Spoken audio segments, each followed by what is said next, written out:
Welcome everyone. Great.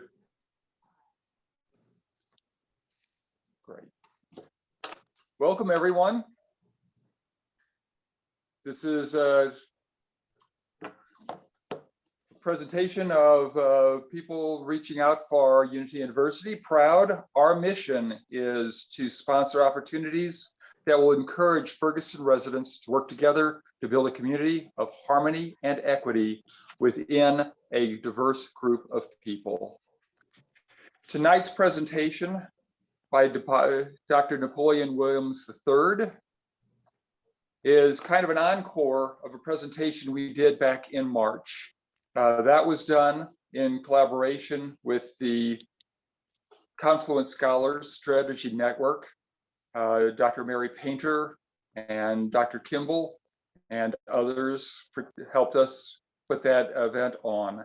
It received such good response that we were asked by several people to do an encore presentation, which we are doing tonight, and appreciate Dr. Williams III to be able to be here again to enlighten us. Tonight's presentation is in large part thanks to Jill Holtrup and her engineering consulting firm, Design Acoustics, who have advocated for this and have also provided financial support for tonight's presentation. So thank you very, very much. We also have another partner on this, and that is CYC, which we'll let be introduced in a few moments. So before we move to that, just a couple things for the agenda tonight. I will turn this over to Tasneem to do the introductions, and then we will, this is not our ideal.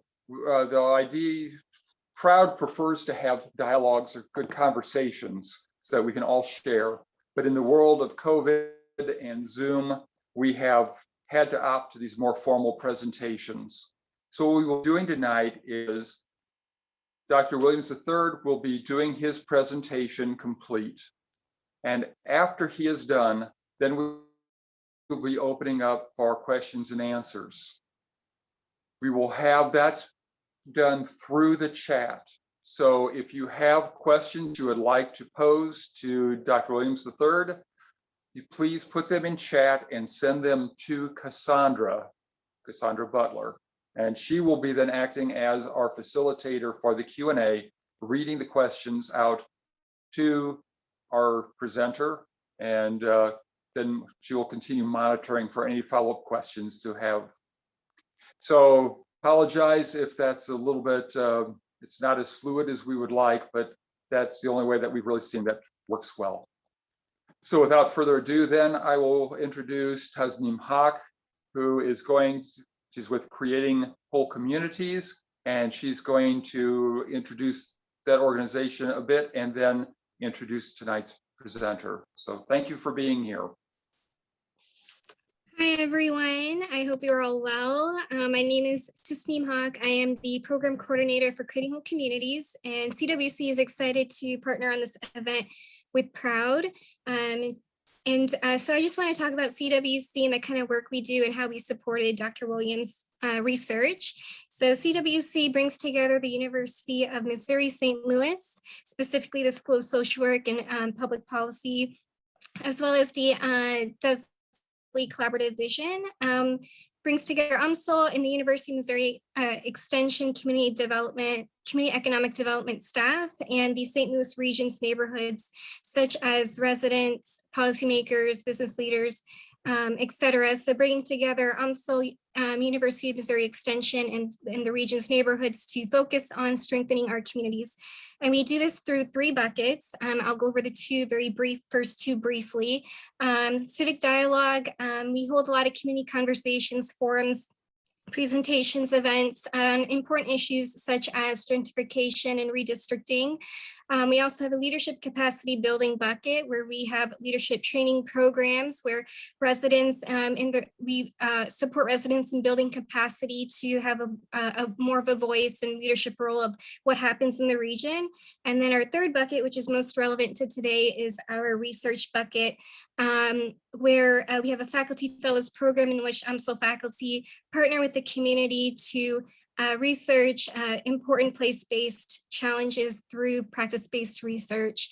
And so a researcher and a community leader will work together to answer a critical research question for neighborhoods and municipalities. And through this new knowledge and insight, we would lead to creating stronger communities. And so Dr. Williams in 2019 was a CWC Research Fellow, and he, as a fellow, he looked at the role of municipal governance in stabilizing inner ring suburbs in St. Louis. That was the title, and I will put the link to his brief in the chat so you can read about it after this today's meeting. He looked at the role, he looked at municipal governance effects on economic conditions and racial composition, and municipal governance role in achieving and maintaining municipal level stabilization in inner ring suburbs in St. Louis. So he looks at changing demographics and how that relates to destabilization depending on the actions of the municipal governance. And so he provides examples of municipalities that have thrived as they grew in diversity and how that could have, and otherwise those that did not thrive, and the relation to that in terms of the actions of municipal governance in dealing with integration. And so in that study, Ferguson was included, and he looked at how policy administration and actions, this has affected stabilization. And so today he will talk about some of these things, Ferguson's municipal governance, local government role in stabilization. And so without further ado, I will introduce Dr. Williams, and then I'll hand it over to him. And so Dr. Napoleon Williams III is an adjunct professor in the Department of Politics at New York University, where he teaches several courses, including race and politics and the politics of poverty and welfare. As a public policy consultant, Dr. Williams specializes in municipal government, public policy administration, racial residential patterns, and urban politics. Dr. Williams has over 14 years of experience in community organizing, nonprofit management, and designing and delivering capacity building trainings. His personal and professional experiences equip him with a unique perspective on the interrelated dynamics of race, place, and civic engagement. A native of North St. Louis City and former Creating Whole Communities Research Fellow at the University of Missouri St. Louis, Dr. Williams' research includes an in-depth analysis of municipal governance in the city of Ferguson and focuses on the role of local government in neighborhood stabilization. So we are honored to have Dr. Williams today. And so I will hand it over to you. You're on mute. You're on mute, Napoleon. Can you hear me? Can you hear me? I can't. Okay, so I can't hear you all now. Okay, that's how it works. All right. All right, let's get into this. All right, so thank you for that awesome introduction, Tasneem. I mean, that introduction was so flattering. Some may argue that I must have written it myself. So great job. I'll get that check in the mail ASAP.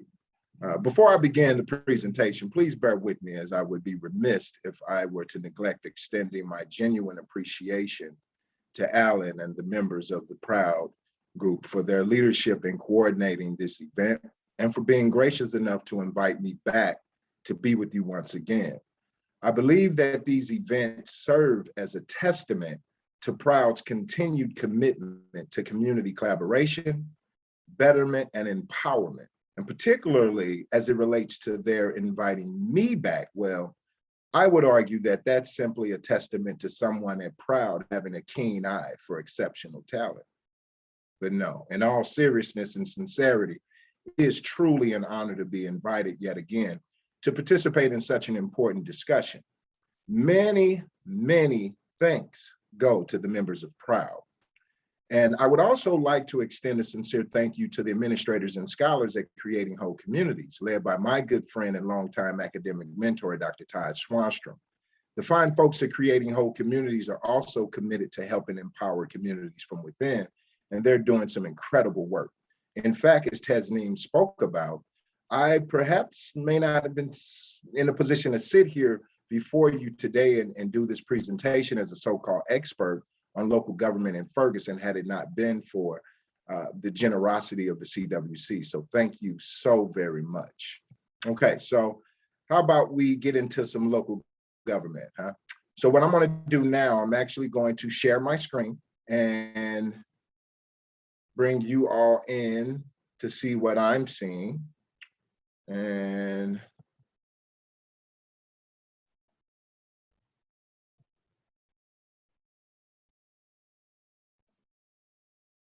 as soon as I can get back. Okay, so it's not allowing me to share my screen.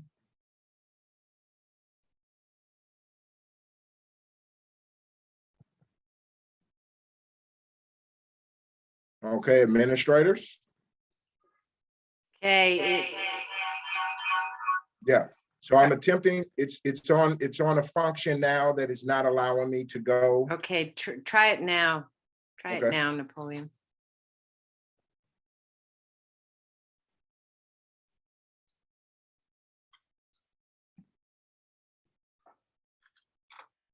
I need to hear.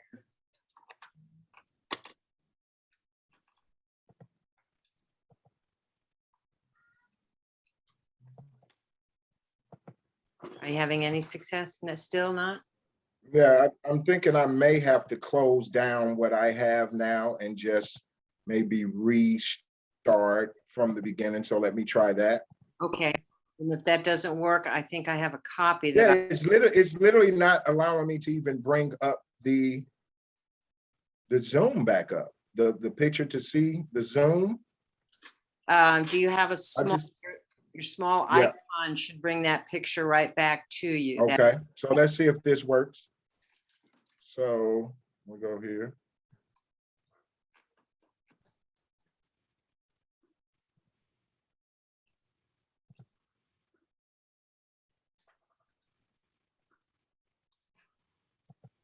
Shrink this.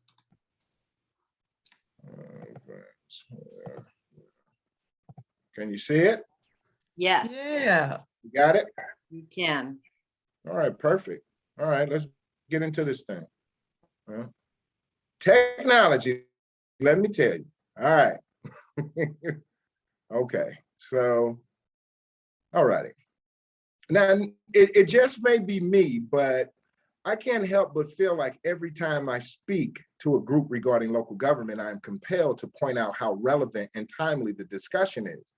And of course, the last time I spoke with this group, I pointed that out as there was an election on the horizon, some redistricting concerns, and I believe, correct me if I'm wrong, but I want to say a city manager vacancy that was yet to be filled.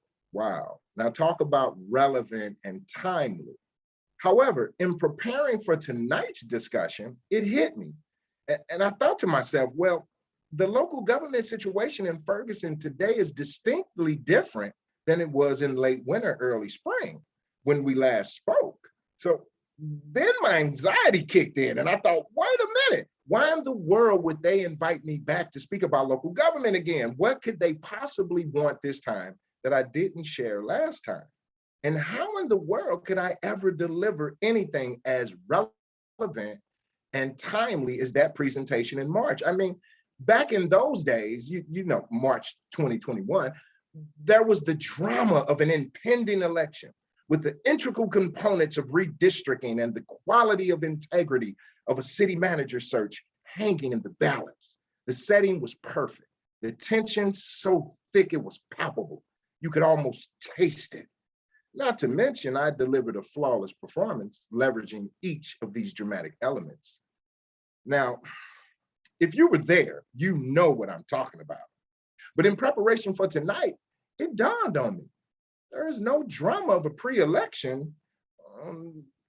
is no longer the pre-new city manager, Ferguson. What could they possibly want from me? So I asked myself, self, what makes tonight's discussion relevant and timely? Surely this discussion is not as important as the previous one, given this year's changes in circumstances in Ferguson's local government. And self looked me square in the eyes, because of course I was talking to myself in the mirror, and said to me, well, sir, it's like this. Yes, you are correct in your identification of the differences in circumstances. Local elections, redistricting, and vacancies in key offices of municipal government's leadership can invoke great apprehension and uncertainty, especially for members of a civically engaged citizenry. And prolonged vacancies and/or multiple turnovers in municipal leadership in relatively short periods of time can be incredibly distressing for local residents, property owners, and proprietors alike. However, make no mistake about it, a conversation about local government is in and of itself always relevant and timely because of the direct and immediate impact decisions, indecisions, and non-decisions have on the citizens who live, work, and play in that city. You see, local government is responsible for the procurement, stewardship, and protection of that city's resources, safety, and sustainability. Therefore, discussions related to local government are not only always relevant and timely, but they are also required for cities to be viable, stable, and self-sustaining, let alone thriving. So rest assured, regardless of where the situation stands at City Hall, tonight's discussion is indeed an important and worthwhile endeavor. So after my initial internal struggle, in which self laid out a strong argument for the importance and benefits of ongoing conversations around the functions and inner workings of local government, I then set out to identify what I would focus on for tonight's discussion. After all, I definitely couldn't repeat the presentation from last time. I mean, who wants to sit and listen to me talk about that stuff again? I can only imagine that after such an extended period of not knowing how that city manager situation would turn out, the last thing the fine residents of Ferguson want to hear is me talking about that appointment of the Ferguson city manager this past summer and how important it is for them to know what a city manager is responsible for and how that relates to the rest of local government. You see, because that part's been taken care of. Well, Self said, yeah, you could be right. But then again, look at it this way. What if that healthy dose of high hopes that once replaced the anticipation and apprehension of not knowing who the city manager would be, what if it itself is being challenged by an uncertainty regarding the many complex components of local government? In earnest, how do you hold this new city manager, and for that matter, the entire city government as a whole accountable, if you really don't know what that looks like? What if the same things that you shared in March are in fact in this moment the very things the citizens of this fine city need to hear? Perhaps some of them are listening to this lecture for the second time, but maybe, just maybe, this time they will be listening and hearing. As the age-old proverb 4:7 says, with all thy getting, get understanding. And to this end, this evening, you, Self, and I will explore 5 main topics. These include a refresher on the 3 levels and branches of government in the United States. We will visit briefly the various forms of municipal government in the state of Missouri, as well as the form of government utilized in the city of Ferguson for nearly 70 years. This form of government is known as the council manager form of government. And the council manager form of government includes a strong city manager. We'll talk all about what a strong city manager really means. And we will learn all about why the city manager is so consequential to the health and stability of Ferguson. After that, we'll take a look at some municipal services, departments, and offices in Ferguson's local government. Learn a bit about the respective duties, the chain of command, and the policy process. And finally, we'll wrap up with some key takeaways, as well as a call to action. Now, my hope is that something I say this evening will answer a lingering question, spark a person's passion for public service, or perhaps inspire someone to conceive an idea that may lead to the development and implementation of more effective ways of empowering communities and bringing about better municipalities. And who knows, that someone might be you. All right, let's jump into this thing, shall we? Now, back in 1982, during a congressional primary battle, Tip O'Neill, who was Speaker of the House at the time, said, "All politics is local." Of course, this was not some profound philosophical declaration or anything. And in fact, the speaker was not referring to municipal level politics or his district for that matter. Get this, he wasn't even talking about a district in his own state. You see, Tip had gone into another state to sell local people on a $1 billion jobs bill that he introduced during his reelection campaign, and one that the local US representative opposed. Well, Tip's tactic paid off. He garnered support for the bill from local people, and this ignited pressure on his colleague to support the bill.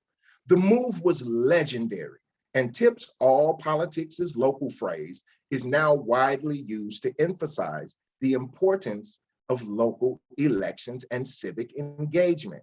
Now, Tip demonstrated that the local level is not only vitally important in matters of local concern, but it is just downright important. The moral of the story is 40 years ago, locals carried enough sway to affect a dispute between congressional heavyweights from two different states. So surely 40 years later, it is safe to say that locals carry more than enough sway to ensure that their local government is competent, that their concerns are addressed, and that the city's finances are managed intelligently and responsibly. That said, municipal stability should never be taken for granted. The biggest mistake residents can make is believing their municipality's desirability, fiscal health, and physical conditions are the responsibilities of elected officials, appointed administrators, and city employees. This is absolutely false. And in fact, stability does not occur or remain without a civically active citizenry.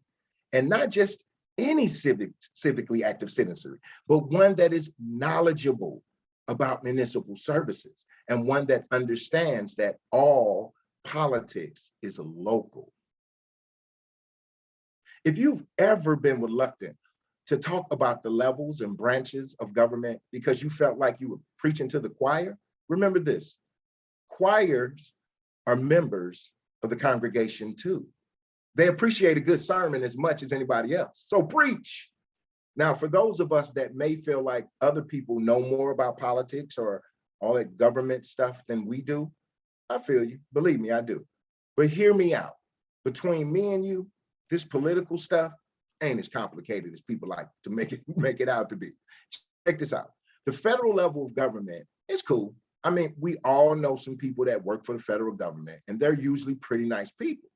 Take the president, for instance. How about your US Representative Cori Bush, Senators Blunt and Hawley, and even Supreme Court justices like Chief Roberts and Associate Justice Sotomayor? They're all valuable actors on the stage of federal government. However, unless they live on your block, none of them will be concerned with the issues affecting your day-to-day quality of life. And it's not that they don't care. It's just that not only do they represent your interests, they represent the interests of a much broader catchment of citizens. Given this fact, it's not practical to expect a government official who represents the country, the state, or a congressional district at the national level to attend to the concerns of any single municipality, neighborhood, or block. Let's face it, President Biden and Vice President Harris are not concerned with sales tax receipts or economic development in the downtown business district of Ferguson. And unless Bush, Blunt, or Hawley call Ferguson home, they're but partly concerned. The decisions made at the federal level of government do not have the immediate and personal impact that local decisions have. So the next time you think of the federal level of government, just think feds, F-E-D-S, forever doing something. That's right. The feds are forever doing something, but are rarely doing something for the benefit of the place you call home. The Fed's idea of doing something covers a much bigger slice of earth and includes way more people than little old me in my little old town. As for state level of government, well, that gets us a little closer to home, but it's still not as impactful to daily life or to the local ecosystem as municipal government. Yes, the governor and other statewide elected officials, state courts, the state house, and the state senate, sure, they make decisions that affect our health and well-being and our safety and security.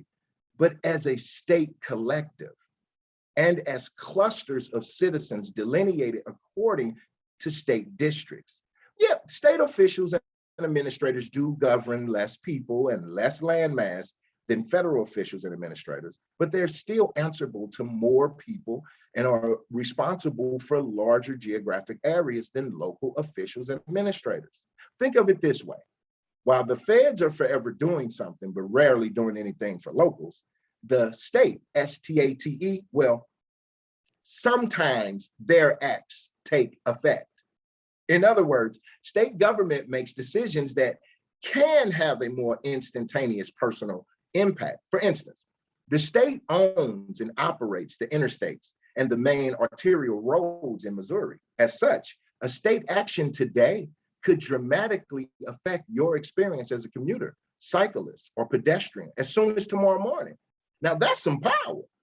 As for local government, county officials and administrators serve as the local government in unincorporated areas. But for residents of incorporated cities such as Ferguson, local means local. And when it's all said and done, the lifebloods of communities are locals. Get it? Lifebloods of communities are locals, L-O-C-A-L. Okay, that's my last acronym, I promise, but you get the point. Local is critical. Okay, so the legislative branch of government, also known as Congress, makes the laws. The judicial branch of government, otherwise referred to as the court system, explains those laws. Make sure those laws do not violate provisions set forth in the US Constitution, and adjudicates legal disputes.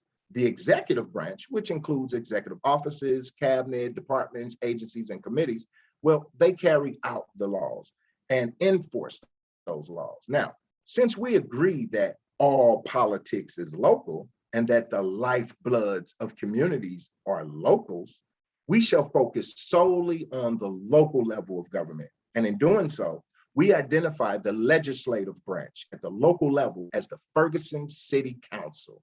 The City Council makes the laws. Now, the judicial branch at the local level is the municipal court. It adjudicates legal disputes. And finally, there's the executive branch. However, that's where the comparison between the federal, state, and local levels gets a little tricky. It's intuitive to think that since the executive branch is headed by the president on the federal level and the governor on the state level, then quite naturally, the mayor must be the local level executive, right? Well, that's not always the case.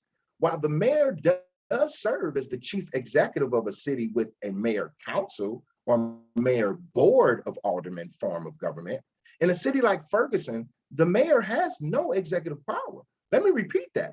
The mayor has no executive power in a city like Ferguson. Why? Well, because Ferguson operates under the council manager form of government. The form of government a city utilizes is one of the single most important factors in determining the way a city operates. And quite frankly, form of government can impact the quality of city management. So, what are the forms of municipal government in Missouri? Well, there are a board of trustees that operate just like the name suggests. This form of government is used in smaller cities like the village of Hanley Hills and the town of Norwood Court. Now, in a commission form of government, each member of the city council, referred to as the commission, serves as head of a department of city services. The commission form of government is extremely rare in Missouri. And in fact, the last time I checked, I believe there were only 2 cities in the entire state operating under a commission form of government. Then you've got the mayor board of aldermen form of government, and also referred to as the mayor council form of government. And if you're familiar with the city of St. Louis or the city of Jennings, this form of government should ring a bell. Now, there are some important distinctions to point out in mayor board of aldermen, mayor council structures. For instance, in some mayor council cities, administrative officers like the city collector and the city assessor are elected officials with powers, duties independent of the mayor and the council. On the other hand, in some mayor council municipalities, administrative offices are not headed by elected officials, but rather individuals appointed by the mayor and council and who report directly to the mayor and council. Then there is the mayor city administrator alderman, also known as the mayor city administrator council form of government. Perhaps some of you have had the pleasure of visiting Branson, Missouri, which is a popular town for tourism located in Southwest Missouri. Well, if so, you were in a city that is governed by a mayor, city administrator, alderman form of government. This form of government combines the mayor council form with a trained full-time municipal administrator and enables the mayor and council to delegate specific duties and responsibilities to the person in this appointed position. Now, although the administrator is officially accountable to the mayor and the council, the administrator tends to serve at the pleasure of the mayor. So quite different from my personal favorite, which is the council manager form of government. Don't you just love the sound of that? I mean, just listen to how it rolls off the tongue. Council manager. Well, in a council manager form of government, the city employs a full-time, professionally trained executive to navigate the ship on a daily basis. Now, you may be thinking, Napoleon, if the council manager form of government is so awesome, why doesn't every city adopt the structure? Well, I'm glad you asked. Missouri state statutes limit the forms of government available for use by municipalities based on the municipality's population at the time of incorporation. This is known as a classification system. In the state of Missouri, a community may incorporate as a village, and as mentioned earlier, villages are the smaller cities and towns that typically have less than 500 residents at the time of incorporation. Villages are permitted to have only one form of government, an elected board of trustees, with either 5 or 9 members, depending on the population. As for 4th-class cities, they're more populated than the villages, but still smaller than 3rd-class cities. Now, 4th-class cities are permitted to have either the mayor board of aldermen form or the mayor city administrator alderman form. Also, the board of aldermen may adopt the city administrator form by ordinance. Okay, that's your villages and your 4th-class cities and allowable forms of government in a nutshell. That brings us to the big kids on the block, the 3rd-class cities. So 3rd-class cities are granted greater flexibility and authority to establish the mayor council form, the council manager form, the commission form, or the mayor city administrator council form. Now, if we were back in the year 1953, I'd tell you that Ferguson was a 3rd-class city. But in 1954, Ferguson did something that only a handful of Missouri cities like Kansas City, St. Louis, and University City had done by that point. And that's adopt what's called a home rule charter. Home rule is a provision reserved for Missouri's largest municipalities. And after land growth through annexations and exponential population growth through migrations and relocations, Ferguson was a growing city in need of a strong governmental structure designed to meet the challenges and complexities associated with larger, more populated cities. Home rule granted Ferguson the authority to select any form of government the city deemed suitable. And when Ferguson adopted its home rule charter in 1954, the city elected to go with the council manager form of government, which in my humbled expert opinion was a good call. But like anything in life, there are benefits and there are trade-offs to having a council manager form of government. For instance, the council manager form provides clear lines of authority and responsibility. Employment with the city is based on ability and productivity rather than on political affiliation. And council manager cities have less elective offices, which allow for shorter ballots and less voter confusion, just to name a few benefits. But on the flip side, city managers exercise an extraordinary amount of power and authority over city affairs, and can even exercise substantial influence over elected officials, essentially enjoying administrative and policy dominance. Plus, city managers are often transplants from other cities and states. And although they are experts in running cities, they may not be familiar with local problems and needs. Moreover, they may not be loyal to a city or totally committed to seeing something like a revitalization campaign all the way through. At any time, they could be offered a job in another market, or they could be offered a more lucrative employment package by a larger, richer city in the same market. Meanwhile, city councils and council manager cities may lack official leadership because, unlike in mayor council cities where the mayor has veto power, in council manager cities, the mayor is an at-large council person with one equal vote and no veto power.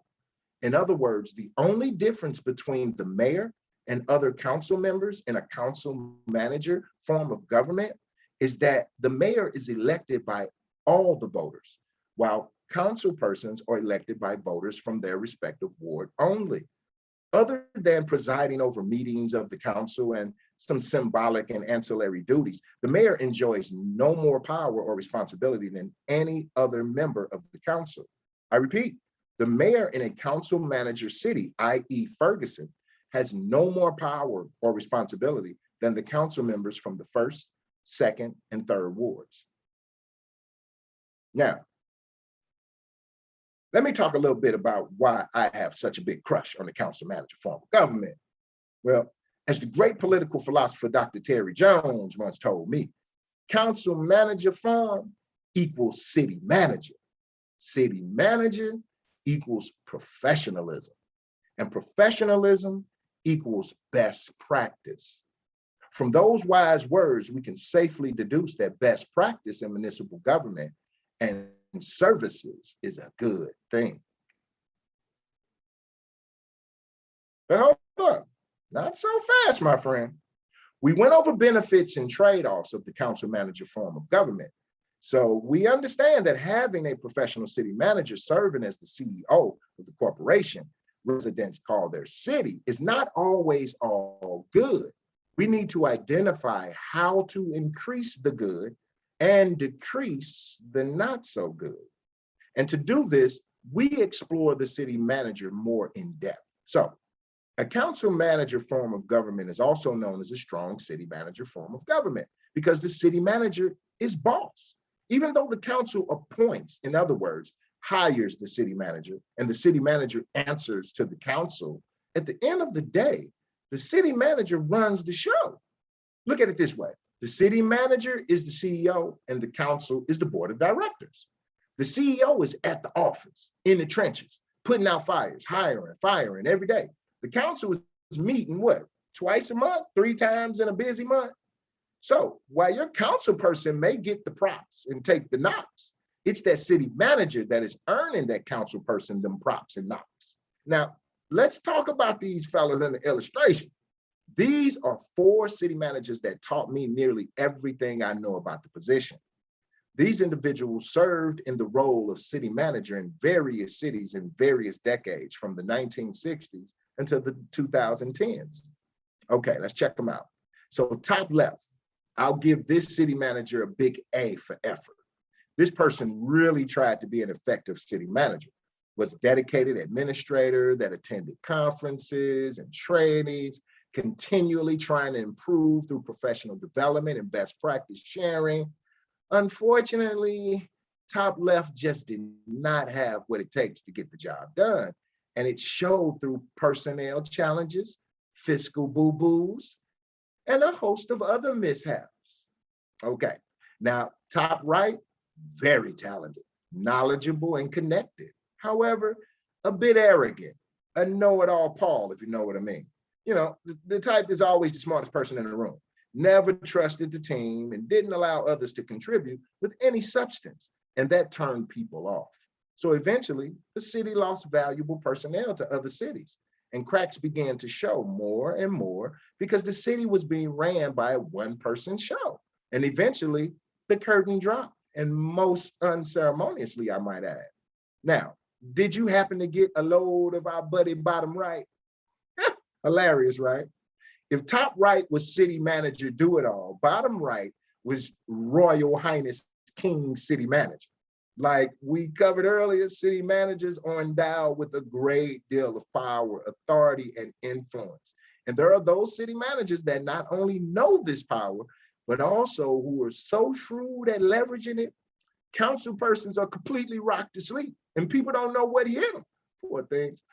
All they know is one day they look up and a dictator is in power. The cupboard is bare and the council persons have absolutely no answers. But fret not, ye citizens of little faith, for competent and courageous city managers on the job. And he's committed to the city for the long haul. And he is my personal city manager hero. I give to you bottom left. Now, this former city manager served his hometown for 36 years. Yes, a homegrown hero that exemplifies the benefits I outlined earlier and neutralizes most of the trade-offs. This city manager pioneered innovative strategies for revitalizing the city's downtown business district and economic environment, created new administrative departments to address contemporary challenges, and leveraged internal assets and human capital, as well as community, regional, and national resources. Ultimately, this individual put in what I like to call a textbook example of an excellent city manager career, and one that the people of that city are certainly grateful for. Now, I'm not saying that there were not other impressive city managers throughout the years, because there most certainly were. In fact, I can think of several from several cities, Ferguson included. I won't reference the decade, but what I will say is that the city of Ferguson is no stranger to highly skilled, qualified, and competent administrators. Furthermore, contrary to popular narratives about Ferguson's history, brilliant, competent, and courageous administrators and policymakers have served in Ferguson's local government in every decade that I studied, which dates back to the 1940s. Now, we have to understand when we're talking about local government in Ferguson or any other council manager with a strong city manager form of government, whether we're talking 60 years ago or 6 minutes from now, we have to understand the local political system, and we have to participate in the local political system. And we have to take full advantage of the local political system by leveraging the mechanisms of that system to ensure our needs, our concerns, our neighborhoods, our blocks, our households are counted among the priorities of the city. That goes for white, Black, brown, indigenous, immigrant, Democrat, Republican. It goes for everyone. You must know the system. I look at it this way. The administration headed by the city manager is the engine that runs the city. And the policymakers are the gas that fuel the engine. The gas is critical to the engine running, but the gas is not actually running the engine. Get it? Now let's take a moment and conceptualize the flow chart. Familiarize yourselves with the chain of command, the flow of municipal services. Who's responsible for what? And this is also provided for you on the website.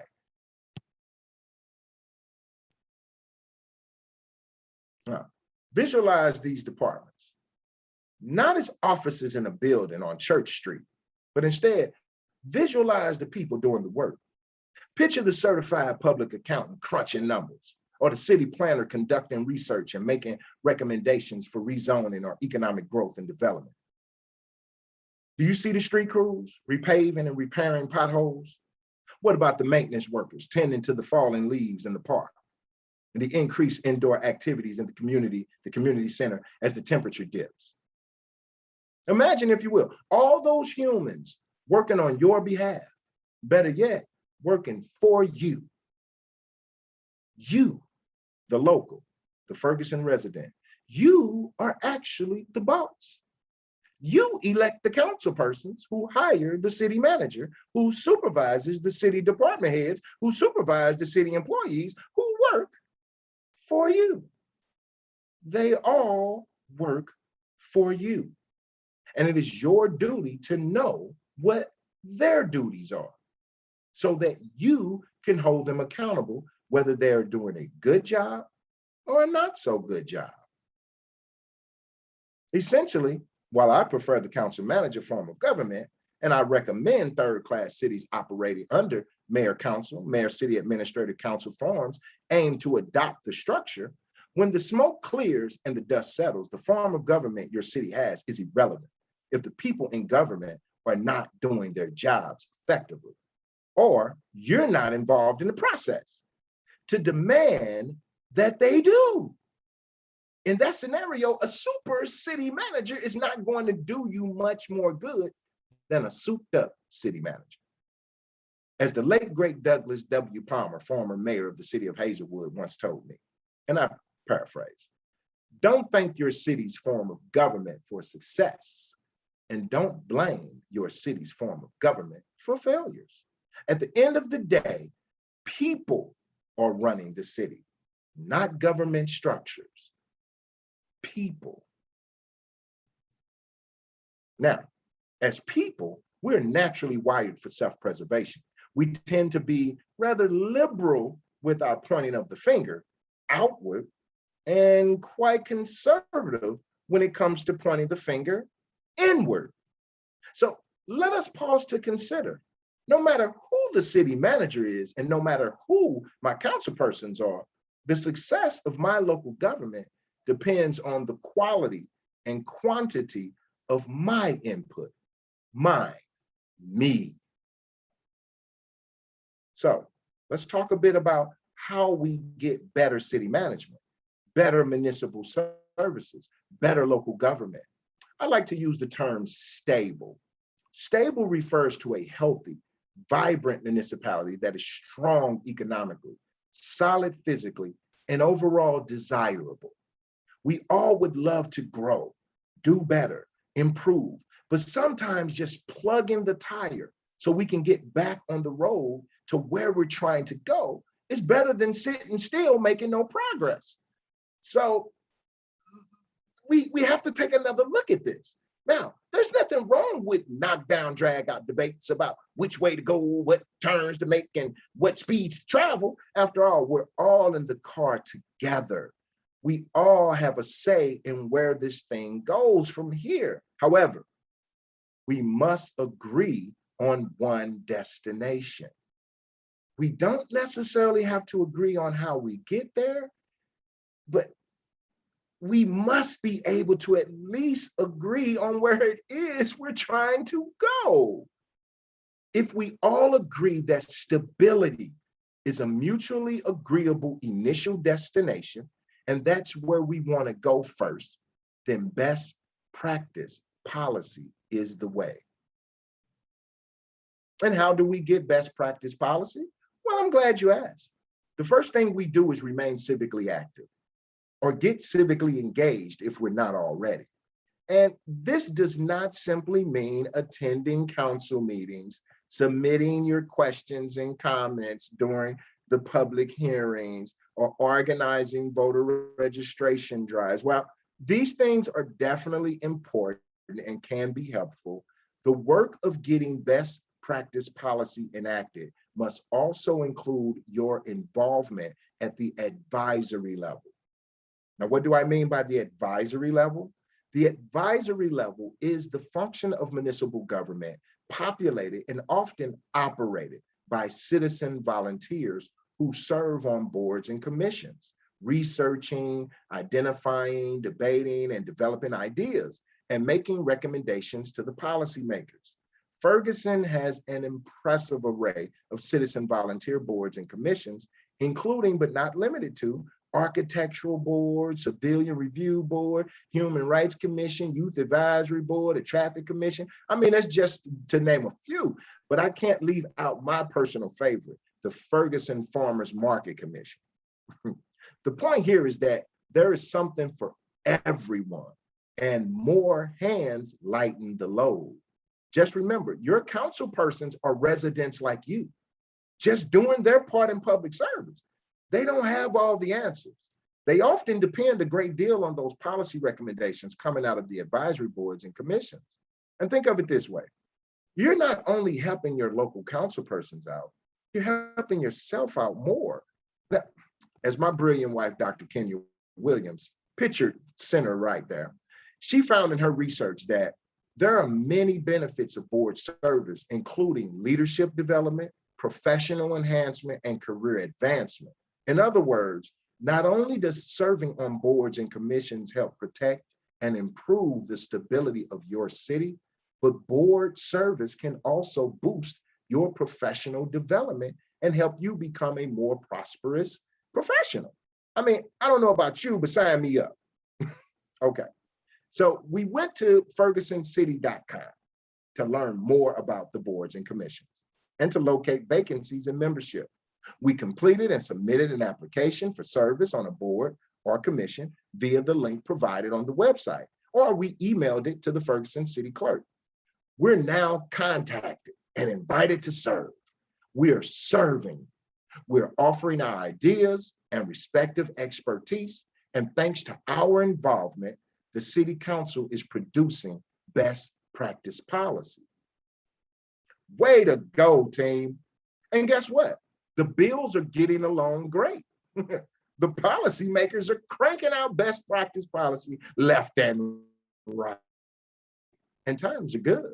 And for these two handsome fellows, well, they represent two municipal level policymakers from whom I've learned a great deal about serving in public institutions with incredible integrity, ingenuity, and instinct. I won't share their names because they remain active in public office, but what I will share is that don't sleep on your local politicians. There's some really, really talented and dedicated people serving on councils. And the best ones know the value of fully seated and active boards and commissions. And they know that better municipalities start with best practice policy, but most certainly does not end with best practice policy. Think about it. Policymakers aren't aiming for failed policy. Most policies look good on paper, but as we all know, well-intentioned policies often result in poor outcomes, unintended consequences, regrets, and resentments. This is because best practice does not only involve the enactment of smart, innovative, or proven municipal code. Best practice policy requires ongoing evaluation, refinement, and support. Think of it this way. Policy determines the mode of operation, decides which tools to put in the toolbox, and serves as a guide along the journey. Make no mistake, policy is not good or bad. Outcomes are. So what does all of this have to do with municipal services, local government? Well, I'll tell you.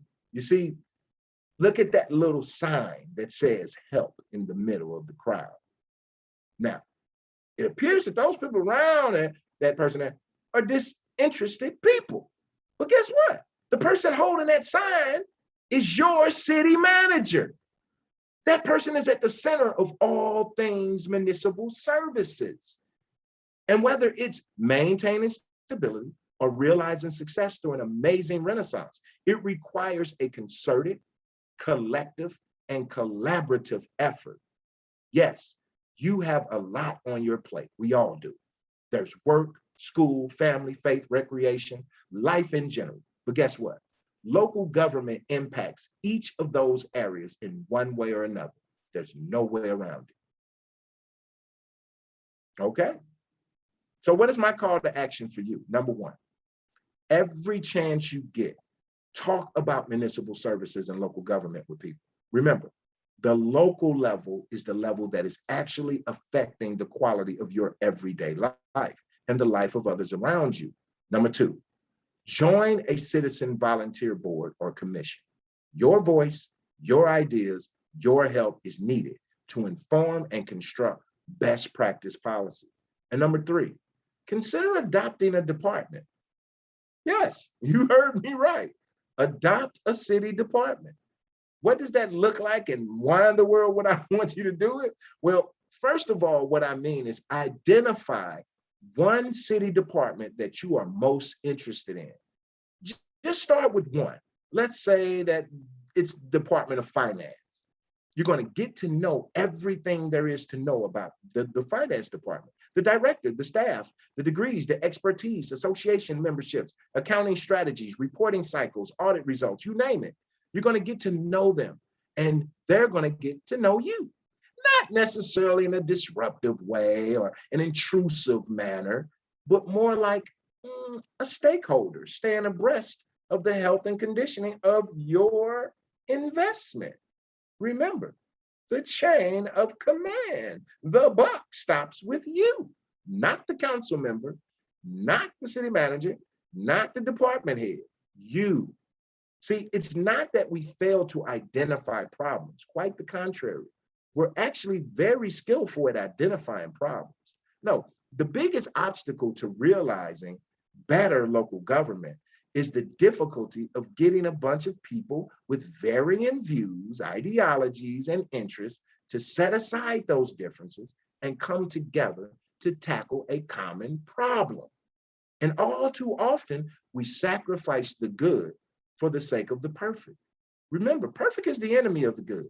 No local government, no municipality, none of that is perfect. Now, don't get me wrong. I have dreams of world peace and harmony among all humans too. I mean, I can kumbaya with the best of them. However, I also accept the fact that there are some people who do not share my preference for collaborative action, cordial engagement, or collegiality. So I'm fully aware of that. It's always going to be there. People who just don't like me, or whatever the reason is. Honestly, I don't care. The only power you can wield over me is that which I forfeit to you. So check this out, neighbor. The problem is the city budget. Now, I acknowledge your recommendation to explore layoffs in city personnel to achieve much needed cuts in spending. However, I suggest we approach this fiscal year's deficit with a more entrepreneurial mindset. Let's explore some other areas that may be underutilized, not only for cost-cutting purposes, but also for opportunities for new revenue generation. Now, that's the way I would say. Now, perhaps others may say it another way. But instead of firing everybody, let's maximize our existing resources to grow our assets. Either way, the point here is that the city manager, the council, and the advisors, in other words, you, have a better chance at coming to a reasonable resolution to a problem than the city manager alone. Because that's exactly what happens in polarized communities: stagnation. Remember, the problem is the problem, not the people working on the problem. Now, after all I've shared, I know you're chomping at the bit to get going. You can't wait to tell someone about what we discussed tonight. I know you're eager to give those policymakers what they've been missing, your critical insight. I trust that you're going to see to it that your local policymakers are churning out those best practice policies consistently. I can see it now. You're adopting that city department, learning all you can learn about how the court system is operated, how the police and fire pensions are funded, or what the residential requirements and hiring practices are in the public works department. I see you, and that's all fine and dandy. However, I also want you to keep in mind that some areas of city operation, like budgetary and infrastructure constraints, impacts of federal and state statutes, and compliance requirements, and unforeseen phenomena sometimes call for unpopular but necessary decisions to be made. The best thing you can do is try to educate yourself as much as you can on the situation. Discuss the matter with others and remain active in the fight to address challenges in your community. But what is not helpful is the constant bashing, complaining, and demagoguing. We see it occurring in communities when tough times arise. These behaviors only exacerbate challenges and extend recovery times. So stay active, but also recognize when best practice may contradict your preferences. Sometimes we'll all agree, and other times we won't. Understand, it's not personal. There are a lot of people engaged in a lot of activities at giving the city what it needs. And stability means there will be plenty of give and take. In other words, understanding your local government means understanding the role you occupy in it, and that every now and then you might have to take one for the team. So, in conclusion, if you asked me, Napoleon, I'd say yes. Then you'd say, what is the main thing you would like for me to take away from this talk tonight? My reply would be this: local government in Ferguson is a local affair. The council manager form of government in Ferguson is, in my expert opinion, the best form of government for a city of Ferguson's size, asset richness, and complexity.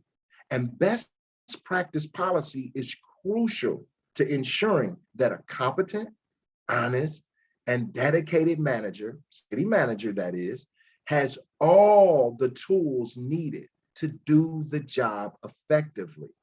The combination of these elements will have a profound effect on Ferguson well into the future. However, no amount of policy and no city manager can protect the stability of Ferguson alone.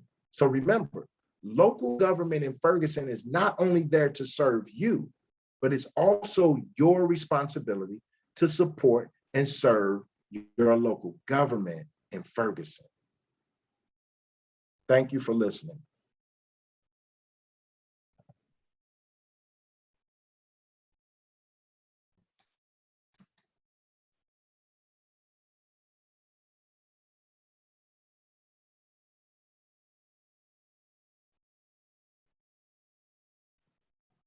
So any questions?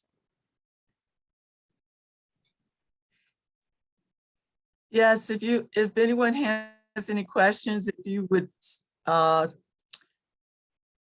put them in chat so I can ask them. I think chat is open right now. So thank you so much, Dr. Williams. Thank you for having me. You know, I enjoy these things. I love to talk. I love to perform.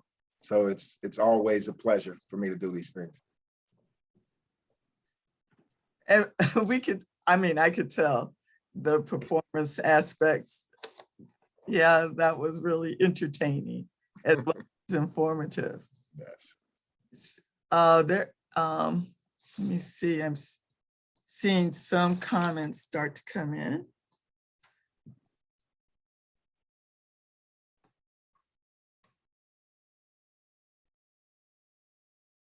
Okay.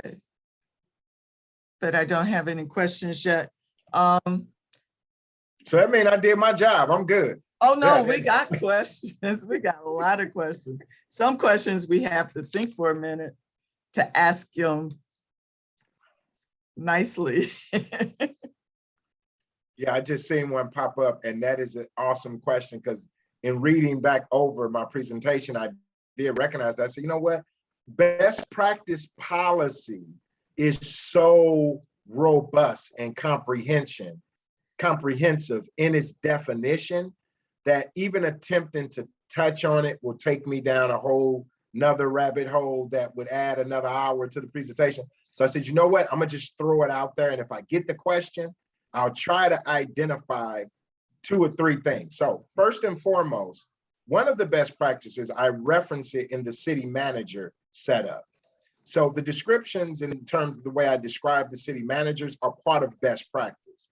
So you had one individual who was attempting to be an effective city manager. So that's professional development, that's going to conferences, that's sharing best practices with other city managers. So there's an association, a national association of city managers. And so going to the different conferences and ascertaining the different information and insights and trying new innovative things. But unfortunately, this particular city manager just didn't have the chops required to effectively manage that city and eventually failed. Well, in terms of that particular city manager and the best one, the most successful one, they were very similar in their approach. It was just that the homegrown one that I referenced was very talented and was able to implement those innovative policies for economic development, and the city experienced a great, awesome renaissance, right? Well, the two that were over to the right exhibited what's called some of the worst practices. So you just literally have to leverage your human capital. That's first and foremost. You have to empower the staff. And so if you're attempting to be a dictator and run everything, no one wants to work in that environment. So they essentially tell you, okay, if you want to run everything and you're always right, then you do it. And so you have low morale, you have high turnover, so there's no consistency.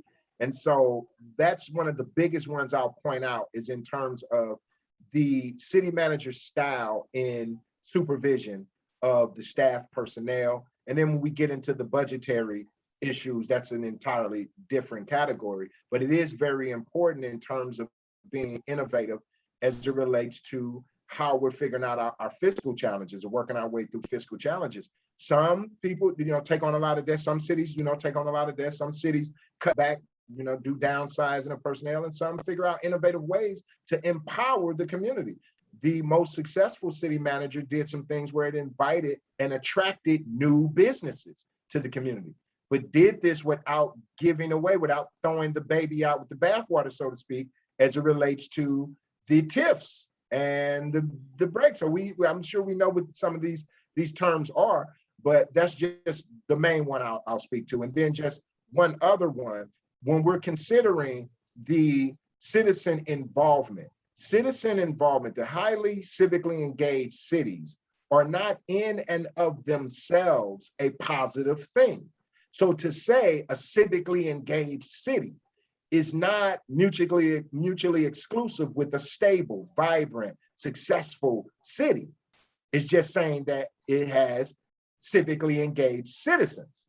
So what makes the high level of citizen engagement positive and impactful in a good way is that they are collaborative, that they are listeners, that they are creative and innovative, not that they're at a high level of polarization.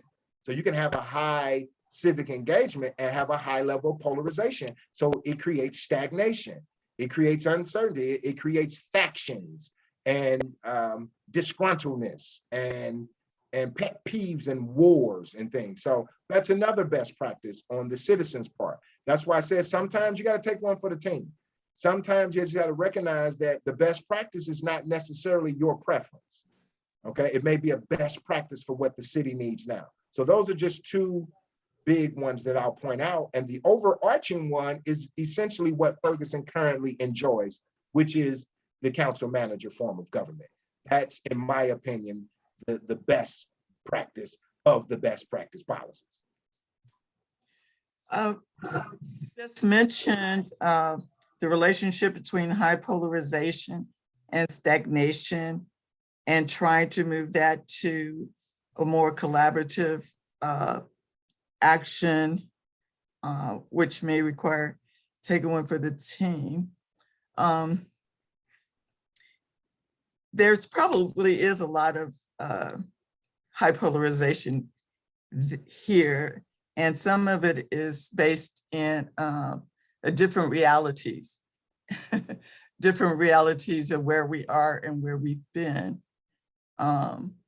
So can you address how do you take one for the team if the polarization is based in different realities? Well, of course, that's kind of the fundamental foundation of polarization. Of course, wherever you stand in the right place and the others stand in the wrong place, and vice versa. So who is the standard bearer for what reality is? So if this is my reality, I'm the standard bearer for my reality. So my opponent or my thought of who my opponent is or the opposition is standing firm in their reality. So the worst thing that I can do is to simply assume that which or that where they stand is somehow not consistent with reality. And that's the worst thing that they can do in terms of my perspective. At the end of the day, as humans, we are limited in the aspect that we can never, ever experience anyone else's consciousness.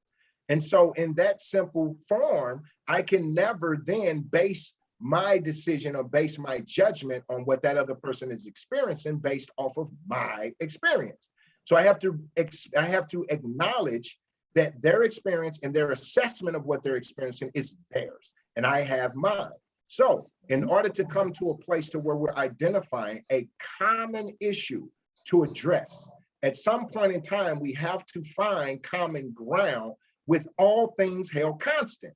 What we attempt to do in these situations quite often is convince the other people that they're wrong. I'm right, it's my reality, I'm right, you need to accept my reality. No, we're never gonna do that. That's a waste of time. You're talking about grown folk.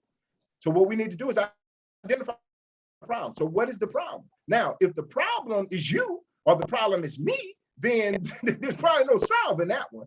That's why I made the statement that keep in mind, the problem is the problem, not the people working on the problem. So if we can identify that the problem is not the people working on the problem, we may be able to address and attack and solve this problem, you know, in some type of fashion of where we don't get all that we want on either side, but at least we make some progress. Okay, thank you. So one next question that was asked is, what is council's role in advocating for changes in personnel issues? Oh, absolutely. Now, one thing you have to keep in mind, so the best, smoothest operating cities are the ones that the members of that city's local government stays in their lane. So let's just establish that one right now. You stay in your lane, you good. If you operate in your lane well, you'll have no problem. And what that means is that, of course, the council is establishing city code. So they're passing the laws that govern that city. The city manager is an administrator. So that city manager is enforcing those codes. So of course that city manager attends those council meetings or meeting with the various council members and advising them on what that city manager is seeing on a day-to-day basis. And hopefully those council persons are taking that into consideration when they're drafting legislation. Now I've seen cities where the city manager drafts the legislation and hand it to the city council members, and the city council members trust that city manager to that fact. All they do is put their signature on it. Yeah, that's got a yay, all yays, all nays, okay, it's passed.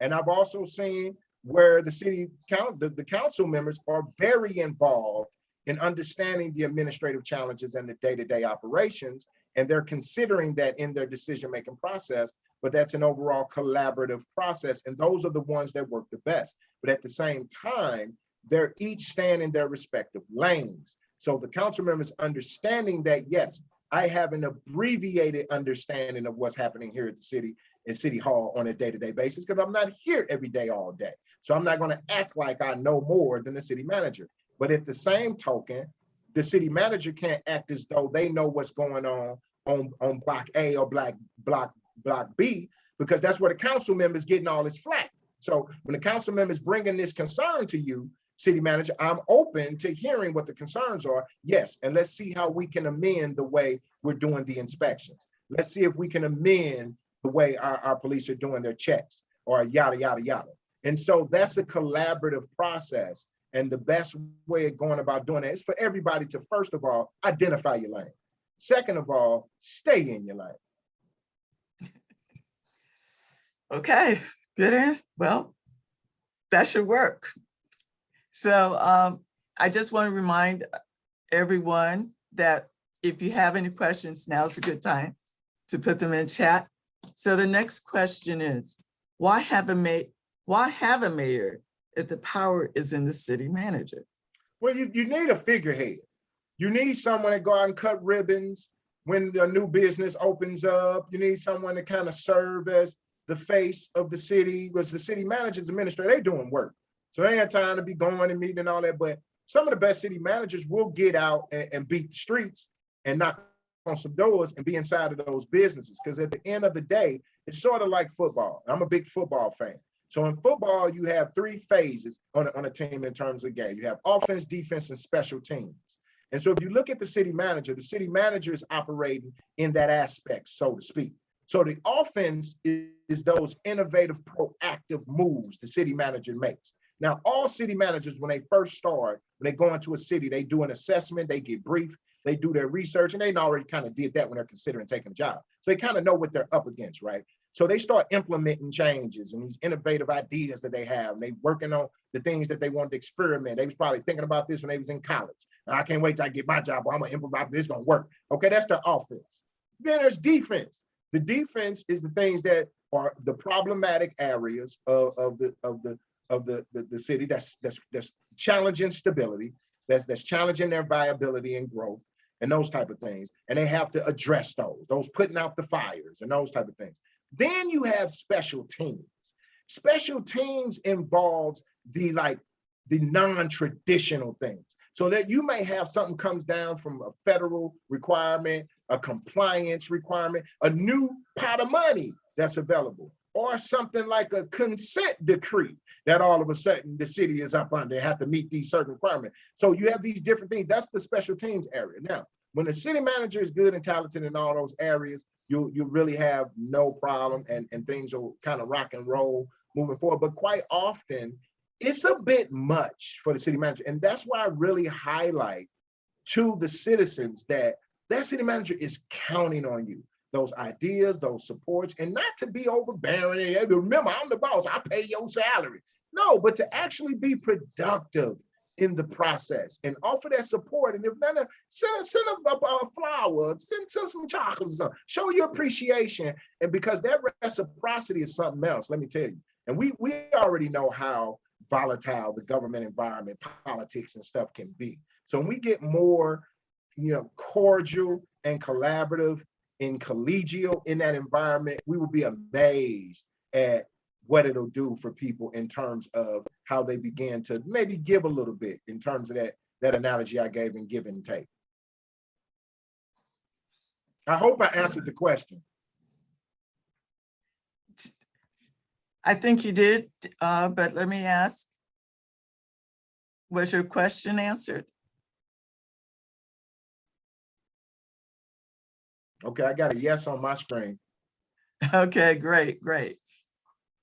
So I found it was interesting. I'm waiting for some more questions, but in the meanwhile, I found it was interesting that you said that in all, that you have found pretty good city managers in every decade that you studied. So know that I'm going to go back and see who the city managers were in every decade. So is there anything that stood out or any decade that's stood out as being one of the better decades? Or that's a tough one because it all depends on what city you're referring to. No, Ferguson. Oh, you Ferguson specifically said within Ferguson, in every decade you found that we had at some point we had a good city manager. Oh yeah, absolutely.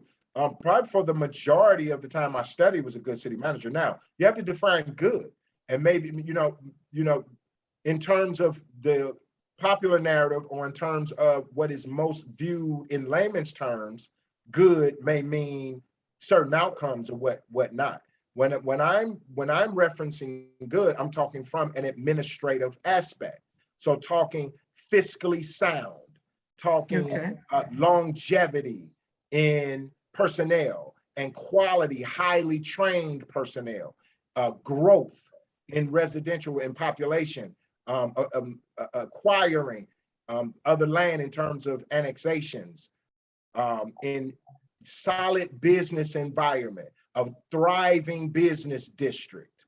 And now, were there some serious mistakes that happened along the way? Yes, but that came later. And in fact, if I really get down deep into the woods on this, in the transition that began to happen when we see the racial composition switch in Ferguson, the biggest concern I have is the dramatic change in voter turnout. That's my biggest issue that I have, because there was a dramatic change when we began to see the racial composition change. Now, it's an empirical question of what drives that, but that's something that I observed in the data, and it was continual through, and it was consistent in the other cities. So I say that to say this: as we see the racial demographic changing, we see the representation at the council level, the representation at the ground level, in terms of advocating for certain needs in certain communities, being absent from the conversation for a significant period of time. And so that's extremely distressing, because we see it wake back up, but by the time it wakes back up, the damage is done. The cake's baked. It's out of the oven. So it's like we can see right in the moment in time, in the span of time, when all the ingredients was getting put in the pot and the temperature was getting cut up. And then we put it in there and bam, here you go. We get this cake out. We got serious, serious problems that it's too late to try to work retroactively. So in terms of the decades per decades, and I can say that about each city. Now, where there's some very, very poor city managers, absolutely. But at some point in time in these cities, there were also very, very talented ones. And Ferguson was right up there near the top. In fact, I make this reference, I make this comparison. Ferguson essentially is University City at a certain point. And when I say that in terms of it being as solid, stably, as diverse, and it was with the core elements of everything we apply to University City today. So think of a term we use to refer to University City. Some may say eclectic, some may say educated. Well, yeah, you had an educated class in Ferguson. Well, some may say, well, you know, they were higher socioeconomic. Are you serious? Then Ferguson? You better do the math. You better look at your history. Ferguson started out with money, baby. It was built off money. You see the houses in some parts of Ferguson? Let's not get it twisted. So I say all that to say this: they were neck and neck, and there were some things that took place along the way that caused some serious concerns. So I know that's a 50-hour answer to your question, but essentially there's not a particular decade I can point out to say that this was the best one. I would just say that surprised me. I wasn't expecting to see that level of professionalism, that level of referencing to best practices.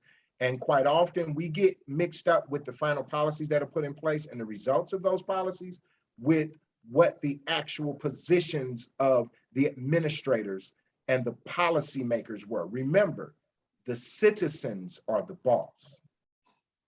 Keep that in mind. Okay. Not the administrators and the council members, the citizens. Okay. I can clarify what I mean by that. What I mean by that is I'm studying the political side. Remember, I'm studying local government.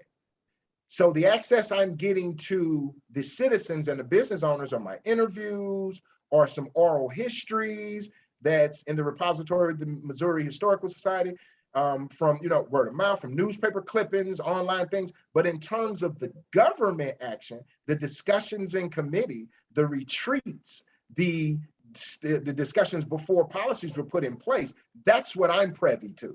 So when I'm privy to that, the racist exclusionist position is the minority in the administration. Is the minority in the council, not the majority. So when you begin to see the policies put out consistent with what the exclusionists desired over those who were putting forth arguments for best practice, what you're seeing is a result of a small but powerful and wealthy class within the citizenry. So I'll leave it at that. Okay. Well, I'm looking forward to replaying this slowly. Okay. I understand it. I do understand it. So I see one more question in chat, and I'm also looking at the time, and I know our hour and a half has just about ended. So I'm going to ask this one question, then I'm going to turn it back over to our fearless, let me turn it back over to Alan. So the last question I have in chat is, can mayor become city manager? Ooh, that's a good one. That's a good one.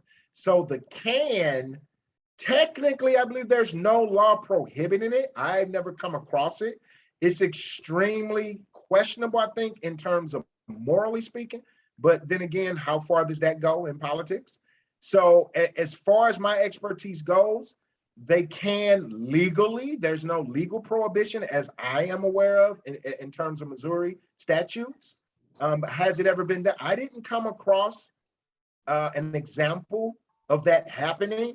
I did come across a few examples of some borderline similarities to that. Like for instance, an individual serving as, I want to say, the administrator or something, or going from maybe a council member to one of the elected officials, like an assessor, city assessor, or the treasurer, or something like that. I've seen those things, and then I've seen individuals come and go off from different offices and things, but I've never actually seen the transition from the elected official to the city manager official. Didn't the city manager, which is an appointed position. Never, I didn't come across that.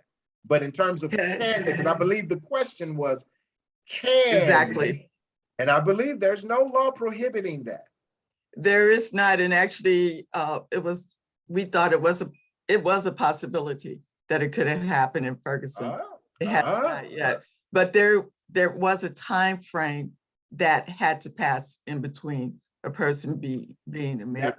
Now that sounds vaguely familiar, that I did come across something like that where it was a stipulation, kind of sort of like the lobbying rule for our national leaders and stuff. Yeah, I kind of came across something like that. Now that's very interesting that you all came up against that, because that's some murky water. I would actually offer, if that was to come up again for the city, I would actually offer to, it just all depends on, I guess, how you feel about that particular individual and their service in the other respect in terms of the elected office, because that individual who would know the city more than an individual that served in that, I mean, that person most likely would probably be dedicated to the city because they would have to have been a resident there for some extended period of time. So, I mean, those are some things to consider. Now, if it was a very polarizing and politically charged issue, I'd move on from it and be like, yeah, that's a no-go and let it be.